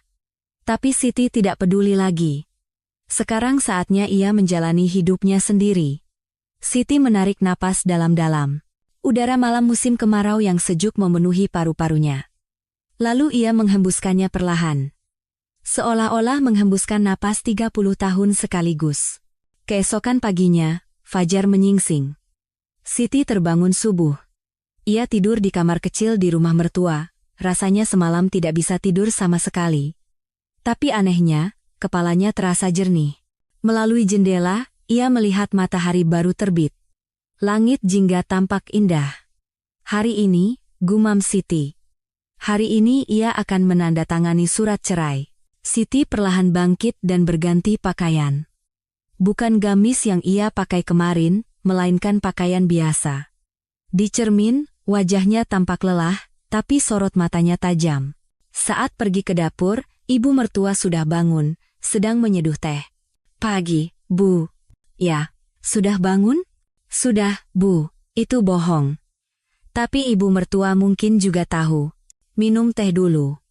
Ibu mertua menyodorkan secangkir teh, Siti menerimanya dan meminumnya. Teh hangat mengalir di tenggorokannya. Mereka berdua minum teh dalam diam beberapa saat. Ibu mertua yang pertama kali membuka mulut. Siti, kau benar-benar tidak menyesal? Tidak, Bu. Kalau cerai kau harus hidup sendiri. Tidak apa-apa, Bu. Saya bisa mencari pekerjaan. Siti berkata dengan tenang. Sudah bicara dengan anak-anak? Mendengar itu, Siti terdiam sejenak. Anak-anaknya? Dian dan Tio? Belum, Bu. Rencananya hari ini. Pasti akan berat. Ibu mertua menghela napas. Saat itu, terdengar suara dari ruang tengah. Sepertinya Budi sudah bangun. Disusul oleh Mas Agus. Pagi, Bu. Ya, sudah bangun. Keluarga satu persatu mulai berkumpul. Mbak Dewi dan keponakan-keponakan juga sudah keluar. Selama menyiapkan sarapan, tidak ada yang bicara. Suasana terasa berat karena kejadian kemarin. Mereka duduk mengelilingi meja makan, tapi sarapan berlangsung dalam keheningan, hanya suara sendok dan garpu yang terdengar. Budi yang pertama kali selesai makan dan berdiri. Ia masuk ke kamar, lalu keluar membawa sebuah amplop. Sudah saya siapkan. Budi meletakkan amplop itu di atas meja. Isinya surat cerai. Siti menatap amplop itu. Di dalamnya, ada akhir dari 30 tahun. Sekarang? Tanya ibu mertua. Iya. Lebih cepat lebih baik, jawab Budi. Siti, kau tidak apa-apa? Tidak apa-apa, Bu. Siti mengangguk. Budi mengeluarkan surat-surat dari amplop. Beberapa lembar kertas. Kesepakatan cerai, surat pembagian harta, dan dokumen lainnya. Lihat di sini. Harta dibagi 2 rata, jelas Budi. Rumah dijual dan dibagi 2, tabungan juga dibagi 2. Uang pensiun belum cair, jadi nanti diurus. Siti membaca surat itu. Huruf-hurufnya terlihat, tapi rasanya tidak nyata. Uang nafkah, Tanya Mas Agus. Nafkah? Tentu saja. Adikku yang salah, jadi harus memberikannya. Mendengar perkataan kakaknya, Budi tampak keberatan. Mas, itu apa? Kau yang selingkuh. Uang nafkah tidak perlu, kata Siti. Semua menatapnya. Siti, kau harus menerimanya, kata Mbak Dewi, tapi Siti menggeleng. Tidak usah, Mbak. Cukup harta dibagi 2. Saya ingin cepat selesai. Siti serius. Menerima uang nafkah berarti harus terus berurusan dengan suaminya. Ia tidak mau itu. Sungguh? Tanya Budi hati-hati. Iya. Di mana saya harus tanda tangan? Tanya Siti. Budi menunjuk surat itu. Di sini. Dan di sini. Siti mengeluarkan stempel dari tasnya. Stempel yang dibuat saat mereka menikah. Selama 30 tahun, berapa banyak dokumen yang sudah ia stempel dengan ini, dan hari ini, ia akan menggunakannya untuk dokumen terakhir. Siti menandatanganinya tanpa ragu. Di kolom pertama, lalu kolom kedua. Setiap kali stempel ditekan ke kertas, terdengar suara berat. Tuk-tuk. Seolah-olah suara akhir dari 30 tahun. Budi juga mengeluarkan stempelnya dan menandatangani. Surat cerai itu pun selesai. Ibu mertua menghela napas. Benar-benar sudah berakhir. Iya Bu, jawab Siti pelan. Mas Agus menatap tajam Budi. Hei, kau benar-benar tidak akan menyesal? Mas, saya percaya pada pilihan saya. Budi merapikan surat-surat itu. Siti menatapnya dengan tenang. Saat itu, terdengar suara pintu depan terbuka. Nenek, aku datang. Suara yang ceria. Siti terkejut. Itu suara putrinya, Dian. Oh, ibu ada di sini. Ayah juga. Dian masuk ke ruang tengah. Putri berusia 32 tahun itu tersenyum cerah. Di belakangnya, putranya, Tio, juga masuk. Nenek, maaf lahir batin. Maaf kami terlambat. Tio menyapa. Putra berusia 35 tahun itu tampak tenang. Oh, kalian sudah datang. Kemarin tidak bisa datang, ya? Sambut ibu mertua. Iya, Nek. Ada pekerjaan. Baru berangkat pagi ini, jawab Dian. Lalu ia melihat surat di atas meja. Ini apa? Dian mengambil surat itu. Napas Siti tercekat. Wajah Dian mengeras. Setelah membacanya, ia mengangkat kepala. Surat kesepakatan cerai? Ruang tengah menjadi sunyi. Tio juga melihat surat itu. Ibu. Ayah, ini apa maksudnya? Suara Dian bergetar. Siti membuka mulut. Dian, Tio, duduklah, ibu akan jelaskan. Jelaskan? Jelaskan apa? Kalian mau cerai? Suara Dian meninggi. Matanya mulai berkaca-kaca. Dian, tenang, Tio mencoba menenangkan adiknya, tapi Dian tidak mendengarkan. Ibu, ayah, sebenarnya ada apa? Kenapa tiba-tiba cerai? Bukan tiba-tiba, kata Budi. Ayah sudah lama memikirkannya. Dengan ibumu sudah tidak bisa lagi. Tidak bisa apa? Kalian sudah hidup bersama 30 tahun. Teriak Dian. Siti mendekati putrinya. Dian, dengarkan ibu. Bu, kenapa begini? Kenapa semudah ini berakhir? Mudah? Apa ini terlihat mudah? Siti tersenyum getir. Ibu sudah menahannya selama 30 tahun. Tapi sekarang ibu sudah tidak tahan lagi. Apa maksudnya? Dian terisak. Tio menatap ayahnya. Ayah, apa yang terjadi? Tio, maafkan ayah. Ayah. Bertemu dengan orang lain. Mendengar perkataan Budi, kedua anaknya terkejut. Orang lain? Iya. Makanya ayah dan ibu memutuskan untuk bercerai. Tio tampak tidak percaya. Dian mendekati ayahnya. Ayah, benarkah? Ayah punya wanita lain?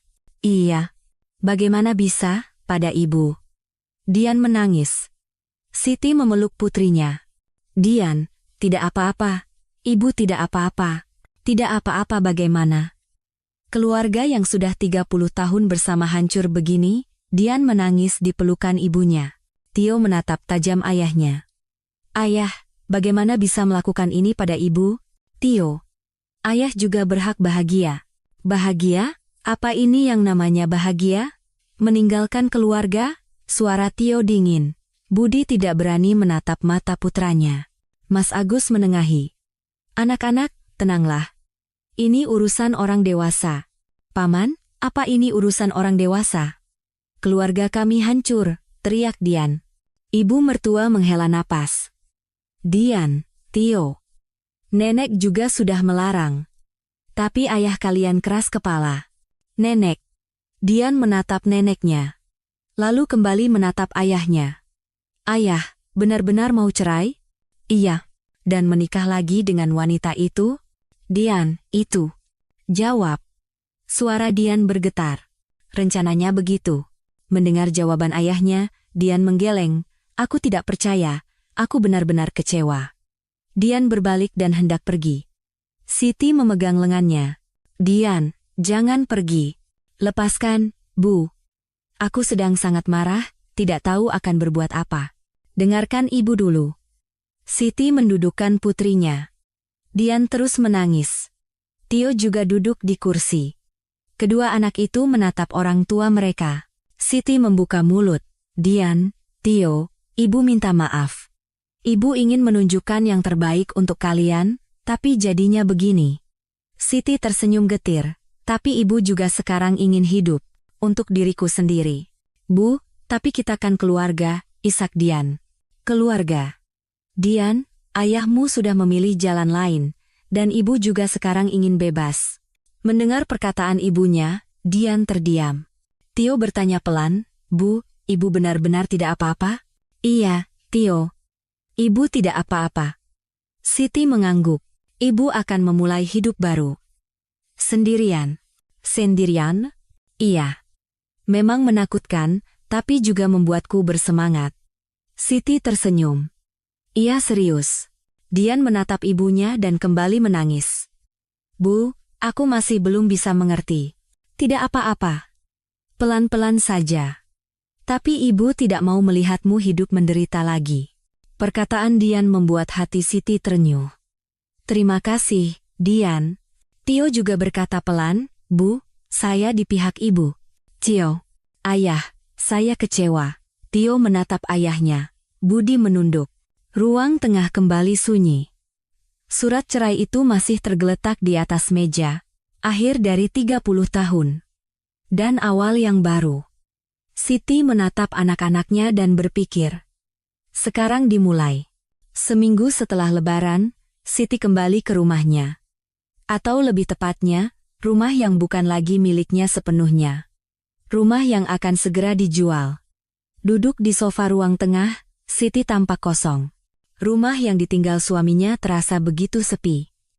Hanya suara detak jam dinding yang terdengar. Benar-benar sudah berakhir, gumam Siti. Saat menandatangani surat cerai, ia merasa tegar. Tapi sekarang, kenyataan itu terasa begitu nyata. Suaminya langsung mengemasi barang-barangnya sehari setelah cerai. Sangat cepat. Seolah-olah sudah lama dipersiapkan. Mungkin ia pergi ke tempat wanita itu. Siti menatap dinding yang kosong. Tempat di mana foto pernikahan mereka dulu tergantung.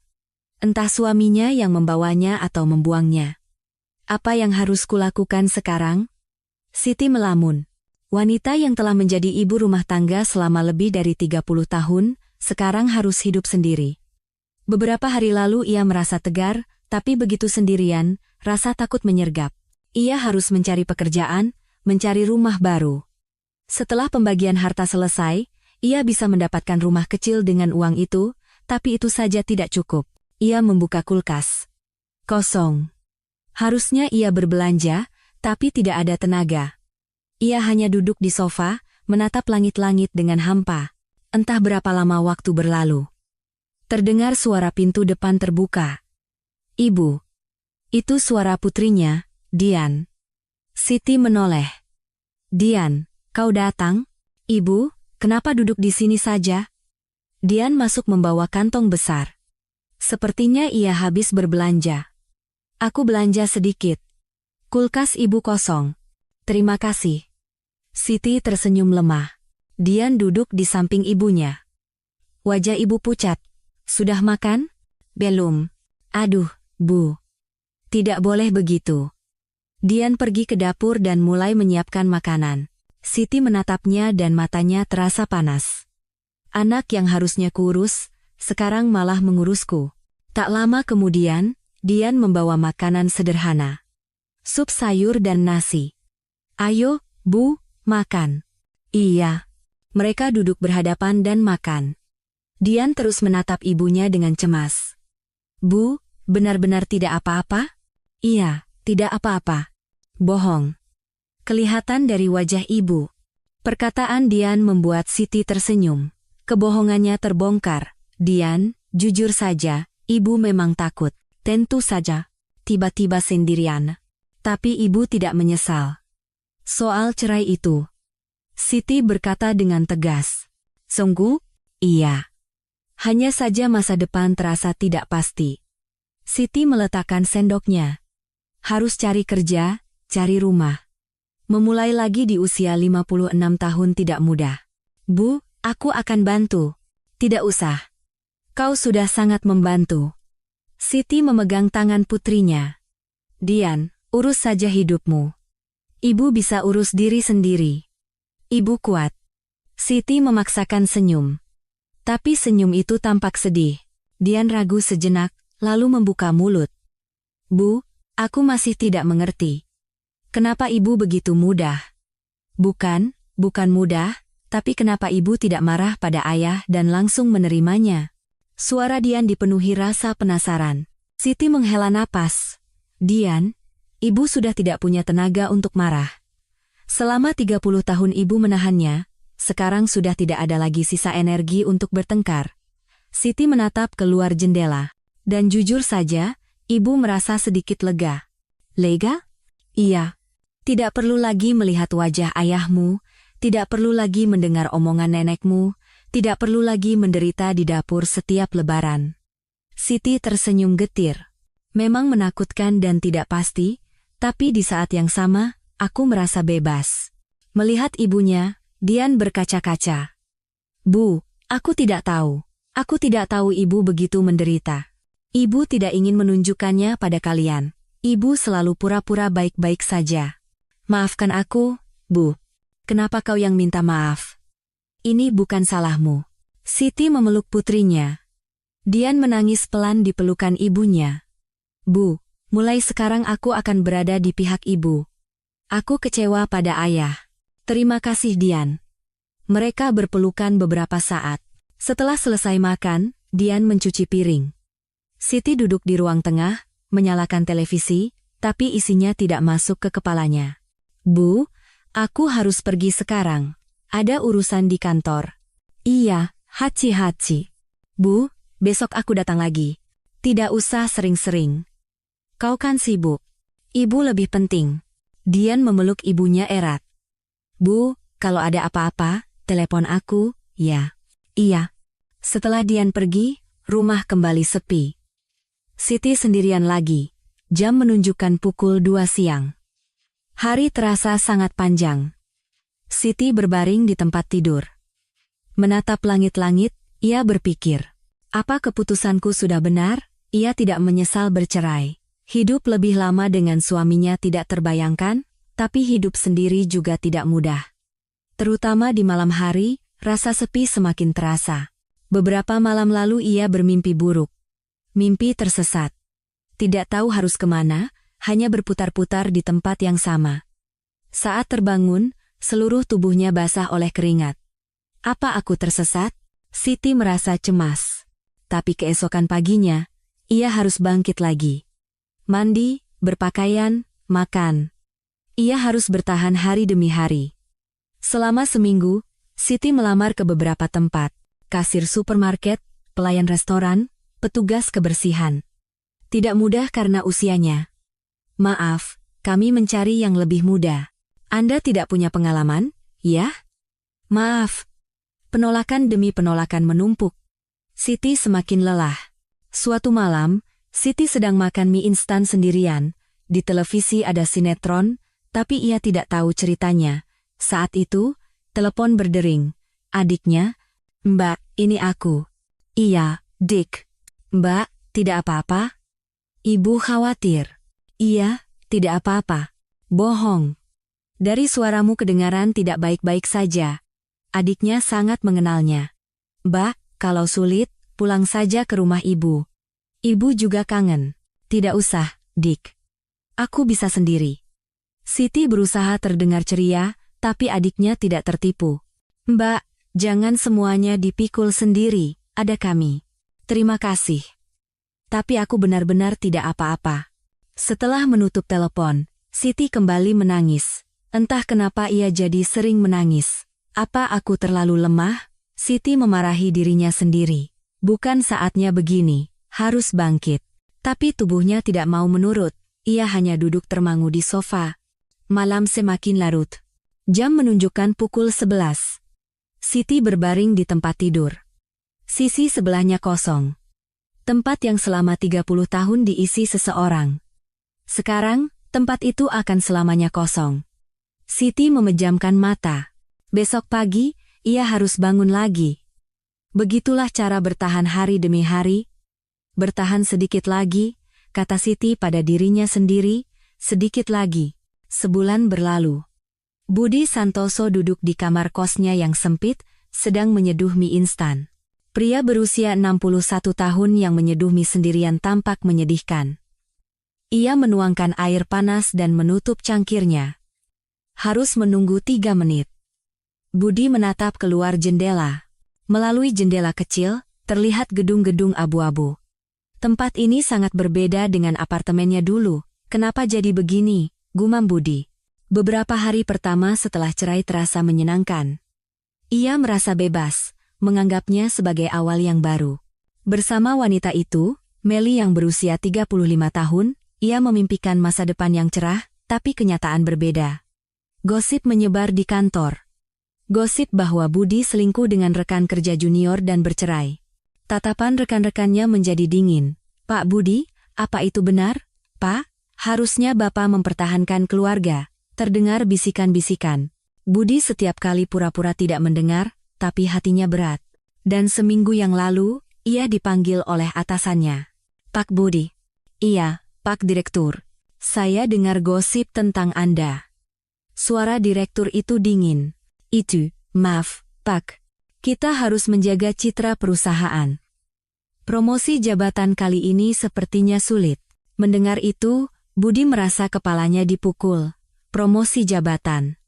Posisi yang ia impikan seumur hidup, Pak Direktur. Dan pertimbangkan juga untuk pensiun dini. Tahun depan juga sudah waktunya. Pensiun din? Pikirkan saja. Budi tidak bisa berkata apa-apa. Akhirnya, ia menerima tawaran pensiun dini itu. Rasanya tidak adil, tapi tidak ada pilihan. Suasana di kantor sudah sangat tidak nyaman. Ia menerima pesangon, tapi jumlahnya tidak sebesar yang ia kira. Setelah dipotong pajak, tidak banyak yang tersisa. Ditambah lagi, hartanya dibagi 2 saat cerai, jadi uang yang tersisa semakin sedikit. Dengan uang ini, bisa bertahan berapa lama?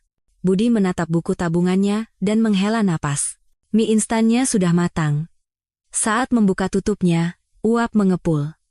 Budi mengambil sumpit, tapi sumpit itu tergelincir dari tangannya dan jatuh ke lantai. Ah!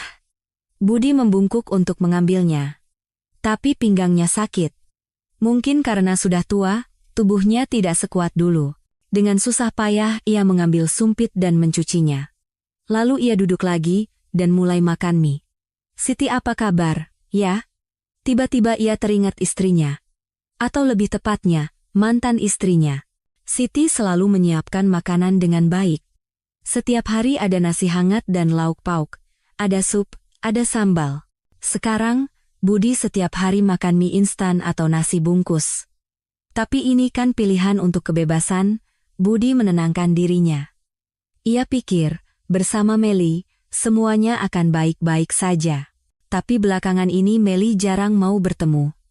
Mas, maaf, hari ini ada janji. Mas, aku capek, lain kali saja. Alasannya semakin banyak. Awalnya Budi mencoba mengerti. Wanita muda, pasti sibuk. Tapi kemarin, terjadi hal yang mengejutkan. Ia menelepon Meli, tapi tidak diangkat, jadi ia mengirim pesan. Meli, malam ini bisa bertemu? Lama ia menunggu, tapi tidak ada balasan. Budi cemas. Ia pergi ke dekat kantornya. Dan ia melihatnya. Meli sedang berjalan dengan pria lain. Napas Budi tercekat. Meli tertawa sambil mengobrol dengan pria itu. Terlihat akrab. Budi hendak mendekat, tapi berhenti. Lalu ia berbalik. Pulang ke rumah, ia minum sendirian. Menghabiskan 1 botol anggur. Aku ini apa? Budi menangis. Mencampakkan istri yang telah menemaninya 30 tahun demi wanita muda, tapi wanita itu pun sepertinya akan meninggalkannya. Pagi ini, ia menelepon Meli. Meli? Iya mas. Suaranya dingin. Kapan kita bisa bertemu? Mas, aku mau bicara. Apa? Sebaiknya kita jaga jarak dulu. Apa? Meli, apa maksudmu? Aku sudah bercerai. Masalah mas cerai itu kan urusan mas, bukan urusanku. Bukan urusanmu? Aku cerai karena kamu. Budi meninggikan suaranya. Mas, aku tidak pernah bilang begitu. Itu kan keputusan mas sendiri. Meli. Maafkan aku. Mas. Aku ingin bertemu dengan orang yang lebih muda. Telepon ditutup. Budi termangu memegang ponselnya. Tidak percaya. Orang yang lebih muda. Budi tertawa hampa. Setelah selesai makan mie, ia bangkit untuk mencuci mangkuk, tapi kepalanya pusing. Mungkin karena beberapa hari ini tidak makan dengan benar. Ia berpegangan pada dinding untuk menjaga keseimbangan. Haruskah ke dokter? Tapi ia sayang uang. Sekarang tidak ada pemasukan, harus hemat. Budi berbaring di tempat tidur. Menatap langit-langit, ia berpikir. Haruskah aku minta maaf pada Siti? Tapi ia tidak punya keberanian. Semuanya sudah berakhir, dan Siti pasti sudah menjalani hidupnya sendiri. Ia mengambil ponsel. Di daftar kontak, nomor Siti masih ada. Ia tidak bisa menghapusnya. Jarinya berhenti di atas tombol panggil. Tapi ia tidak menekannya. Mau bilang apa? Maaf? Aku salah? Ayo kita kembali? Semua itu terdengar konyol. Budi meletakkan ponselnya. Melalui jendela, terlihat matahari terbenam. Menatap langit yang mulai gelap, Budi menghela napas. Kenapa aku hidup seperti ini? Kontak dengan rekan-rekan kerja pun terputus. Setelah pensiun, tidak ada yang meneleponnya. Orang-orang yang seumur hidup bekerja bersamanya, sekarang menjadi orang asing. Menghubungi kakaknya, ia malu. Kakaknya pasti sangat kecewa padanya. Anak-anaknya juga tidak menghubunginya. Dian dan Tio pasti kecewa pada ayahnya. Semua orang meninggalkanku. Budi merasa kesepian. Malam semakin larut. Kamar kos itu terasa semakin sempit. Budi membuka kulkas. Masih ada sebotol anggur. Ia mengambilnya, membukanya, dan meminumnya. Tidak ada gelas, jadi ia minum langsung dari botol. Seteguk, 2 teguk, rasa mabuk mulai terasa. Apa salahku? Budi terus bertanya. Ia hanya ingin bahagia. Ingin memulai hidup baru dengan wanita muda. Tapi sekarang, tidak ada yang tersisa. Pekerjaan hilang, wanita pergi, keluarga hancur. Pria berusia 61 tahun yang minum sendirian di kamar kos sempit. Budi menatap cermin. Sosok di cermin tampak menyedihkan. Rambutnya sudah banyak uban, wajahnya penuh kerutan. Sorot matanya tidak bercahaya. Aku sudah tua. Budi baru sadar. Ia tidak muda lagi. Wanita 35 tahun tidak mungkin memilih pria 61 tahun. Ia hanya dibutakan oleh nafsunya. Ia teringat hari Lebaran. Hari di mana ia mengumumkan cerai di depan seluruh keluarga.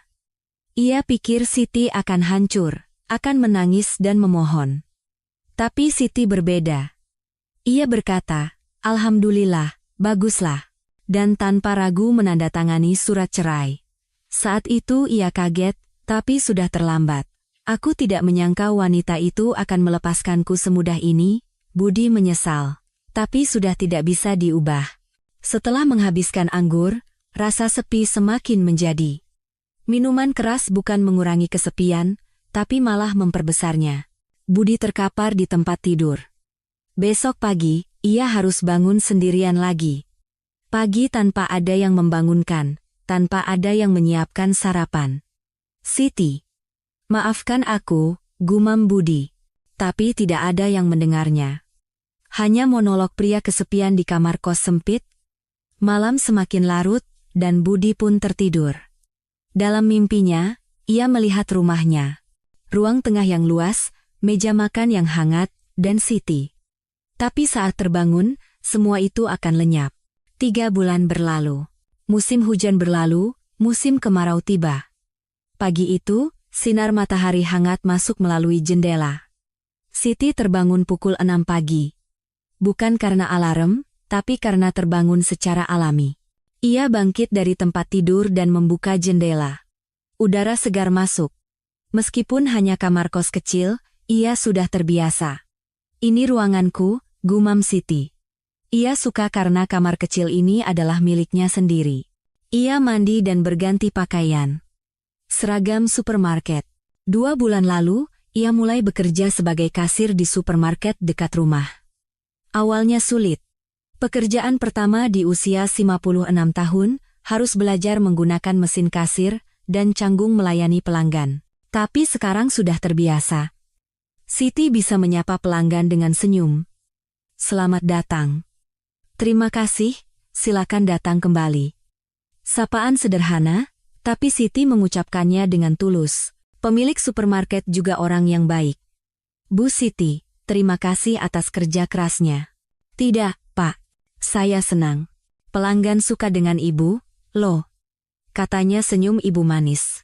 Mendengar pujian itu, Siti tersipu, tapi hatinya senang. Gajinya tidak banyak. Sekitar 2 juta sebulan. Tapi Siti puas. Ia bangga bisa hidup dengan uang hasil jerih payahnya sendiri. Dengan uang pembagian harta, ia membeli kamar kos kecil ini, bisa saja menyewa, tapi Siti ingin punya rumah sendiri. Meskipun kecil, tidak apa-apa. Asal rumah sendiri, perabotan juga ia beli satu persatu. Barang bekas, tapi ia bersihkan dan tata dengan rapi. Sekarang rumahnya terasa nyaman dan hangat. Setelah sarapan sederhana, ia berangkat kerja. Jaraknya hanya 10 menit jalan kaki. "Bu Siti, sudah datang?" "Iya, Pak." "Selamat pagi. Pagi ini banyak barang baru datang. Tolong dirapikan." "Ya." "Baik, Pak." Siti bekerja dengan rajin. Menata sayuran, membuang yang layu, menempelkan label harga. Saat bekerja, para tetangga datang berbelanja. "Bu, sawi ini segar." "Iya, Bu. Baru datang pagi ini." "Segar sekali. Kalau begitu, saya mau ini." "Baik, Bu. Terima kasih." Mengobrol dengan pelanggan terasa menyenangkan. Dulu ia hanya di rumah, tidak punya kesempatan bicara dengan orang lain. Sekarang setiap hari ia bertemu orang baru. Saat jam makan siang, pemilik supermarket memanggilnya. "Bu Siti, ayo makan." "Iya, Pak." Ia makan bersama karyawan lain. Bekal yang disiapkan oleh pemilik supermarket. "Bu, sekarang wajahnya cerah, ya," kata seorang karyawan muda. "Oh, ya?" "Iya." Waktu pertama datang kelihatannya murung, tapi sekarang senyumnya manis. "Terima kasih." Siti tersenyum. Akhir-akhir ini ia memang merasa senang. 3 bulan lalu, setiap hari ia merasa cemas dan kesepian. Takut hidup sendiri, masa depan terasa tidak pasti. Tapi setelah mulai bekerja, semuanya berubah. Sibuk bekerja membuat tidak ada waktu untuk merasa sepi. Dan ia bangga bisa hidup dengan uangnya sendiri. "Aku juga bisa." Siti merasa bangga pada dirinya sendiri. Sore hari, pelanggan semakin ramai. Siti bekerja keras di kasir. "Selamat datang. Totalnya 55.000. "Terima kasih. Silakan datang kembali." Pelanggan datang dan pergi, waktu berlalu dengan cepat. Waktu pulang tiba. Siti melepaskan seragamnya dan berganti pakaian. "Bu Siti, terima kasih." "Iya, Pak. Sampai besok." Dalam perjalanan pulang, ia mampir ke toko. Membeli bahan untuk makan malam. "Malam ini masak apa, ya?" pikir Siti. Akhir-akhir ini ia suka memasak makanan enak untuk dirinya sendiri. Ia membeli bahan untuk sup ayam, dan juga tahu. Setelah membayar, ia pulang. Sesampainya di rumah dan membuka pintu, udara hangat menyambutnya. Ia sengaja menyalakan kipas angin sebelum pergi. Ia meletakkan tasnya dan mulai menyiapkan makan malam di dapur. Merebus ayam, memotong sayuran. Terdengar suara air mendidih. Makan sendirian, tapi ia menyiapkannya dengan sepenuh hati. Ia juga menanak nasi dan mengeluarkan lauk. Ia menata meja. Meja kecil yang rapi. Selamat makan. Siti menangkupkan tangan. Lalu ia mengangkat sendok. Sup ayam hangat masuk ke mulutnya. Enak sekali. Ia tidak menyangka masakan untuk dirinya sendiri bisa seenak ini. Dulu ia selalu memasak untuk suami dan keluarga mertuanya. Tidak pernah memasak apa yang ia inginkan, tapi sekarang berbeda. Memasak apa yang ia mau, membeli lauk yang ia suka, itulah kebahagiaan. Setelah selesai makan, ia mencuci piring. Lalu duduk di sofa dan menyalakan televisi, ada sinetron. Ia menonton dengan santai. Saat itu, telepon berdering. Putrinya, Dian. Ibu. Iya, Dian. Ibu lagi apa? Lagi nonton TV. Sudah makan? Sudah. Baru saja. Masak sup ayam. Sendirian? Iya. Dian terdiam sejenak. Lalu berkata, Bu, akhir pekan ini aku ke sana, ya, kita makan bareng. Tidak usah. Kau kan sibuk. Tidak apa-apa, aku mau ke sana, kangen ibu. Hati Siti terasa hangat. Baiklah, kalau begitu datanglah. Nanti ibu masakan yang enak. Iya, Bu. Aku sayang ibu. Ibu juga sayang kamu, Dian. Setelah menutup telepon, ia tersenyum. Senang karena putrinya akan datang. Putranya, Tio, juga sesekali menelepon. Meskipun sibuk, ia tetap khawatir pada ibunya. Untung ada anak-anak. Siti bersyukur. Malam semakin larut.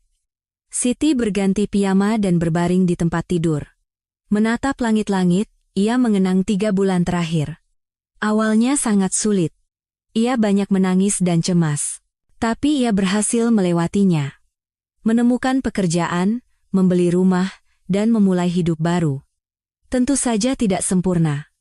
Kadang masih merasa sepi, kadang masih cemas akan masa depan. Tapi jauh lebih baik dari sebelumnya. Ia bebas, dan bisa hidup untuk dirinya sendiri. Aku sudah melakukannya dengan baik, Siti menenangkan dirinya. Saat itu, ia teringat suaminya. Budi, apa kabar sekarang? Ia dengar dari kerabat. Budi berhenti dari pekerjaannya, dan dicampakkan oleh wanita muda itu. Tinggal sendirian di kamar kos. Siti merasa campur aduk. Merasa kasihan, tapi juga berpikir, itu hidup yang ia pilih. Budi hidup sesuai pilihannya, dan ia menerima akibatnya. Siti pun begitu. Memilih cerai, dan menerima hidup sendiri. Dan sekarang, Siti bahagia. Tidak sempurna, tapi ia hidup dengan caranya sendiri. Inilah aku, gumam Siti. Melalui jendela, terlihat bintang-bintang di langit malam, indah sekali. Siti memejamkan mata. Besok pagi, ia akan bangun dan pergi ke supermarket lagi, menyapa pelanggan dengan senyum, dan bekerja keras. Dan malamnya, ia akan memasak makanan enak untuk dirinya sendiri. Rutinitas kecil, tapi itulah kebahagiaan. Beberapa hari kemudian, Lebaran Haji tiba. Dulu, ia pasti akan pergi ke rumah mertua dan bekerja seharian. Tapi sekarang berbeda. Siti berencana menghabiskannya dengan tenang di rumah. Putrinya, Dian, akan datang. Pagi hari Lebaran, Siti menyiapkan makanan sederhana. Ia tidak membuat ketupat atau opor. Sebagai gantinya, ia mengupas buah dan membuat salad. Dian tiba. Ibu. Selamat datang, Dian. Mereka berpelukan. Dian menatap ibunya dan tersenyum. Bu, senyum ibu sudah kembali. Iya, akhir-akhir ini ibu senang. Syukurlah. Aku khawatir sekali. Maaf ya, Dian. Ibu sudah membuatmu khawatir.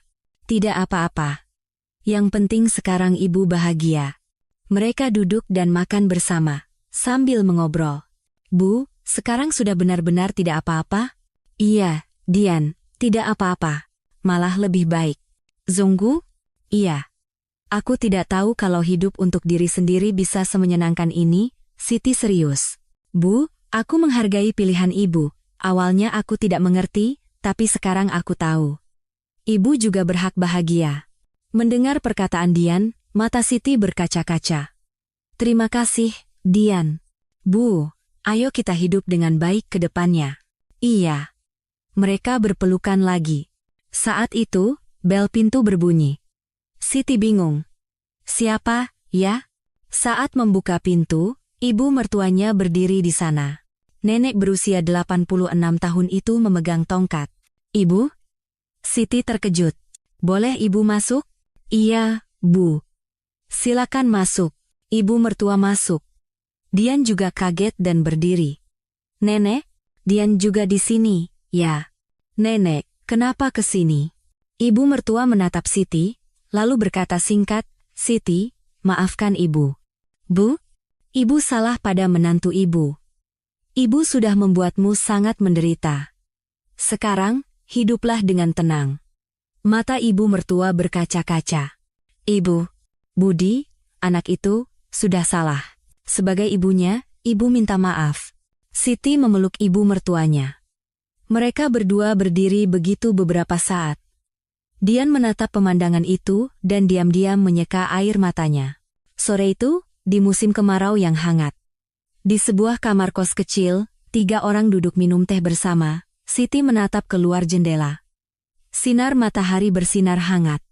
Sekarang dimulai, gumam Siti. Perceraian di hari Lebaran itu bukanlah akhir.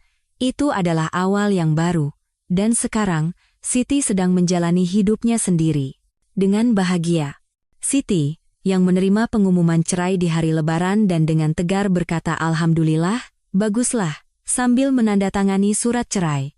3 bulan kemudian, ia bekerja sebagai kasir supermarket dan menemukan kebahagiaannya sendiri.